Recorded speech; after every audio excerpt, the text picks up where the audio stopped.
Hello, class. For this discussion, I see myself closely relating to Nehemiah. Nehemiah had the task of building up a wall to secure Jerusalem, to secure the inhabitants of Jerusalem, to protect and defend them against their natural enemies. So, in my own life, I understand what he was trying to do, but if I relate it closely to the assignment that God has given me in my life, Nehemiah built up a natural wall, and this natural wall protected him against their enemies. So, in my own life, I have to build up a spiritual wall to ensure that I am protected against the spiritual enemies, but also that my legacy will be succeeding as well by understanding the spiritual principles of the kingdom of God.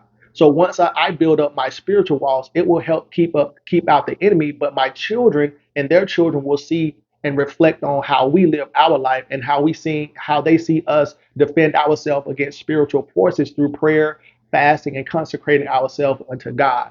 So understanding the importance of how Nehemiah structured his vision and succeeded his vision and the diligence, I can see that in my own life and how many challenges and obstacles I have faced trying to understand the gospel because there are so many false teachers out here preaching different gospels, preaching different messages, and you have to be able to protect your own personal spiritual house. And if you can protect your own spiritual house, you can ensure that your legacy will be protected.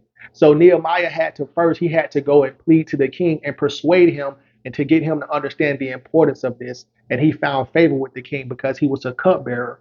And in my own life, I found favor with different people so that I'm able to fulfill the call and the plans and the purposes that God has for my own life.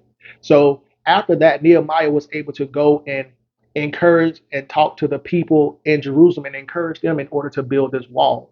And likewise, in my own life, the people who I minister to, I explain the importance of the spiritual principles and understanding the kingdom of God. And once those people get hold of the message, they understand the importance of protecting their own house and why they should protect their kids from things that are going on around us on the media, social media, and different channels that can come in and darken our minds and our imaginations that will taint what God is trying to teach us within His Word. So I see myself closely related to Nehemiah. You know, a lot of people probably say David because he was such a valiant man, but I see myself more reflecting on the principles that Nehemiah did for this season of my life. And I hope that this message helps some people understand the differences of protecting themselves for their legacy so that they can see the succession of their children's children and their children succeed for the next generation to come so that God can receive the inheritance of his kingdom, the things that he has given us his son Jesus Christ for. I love you guys. Be blessed.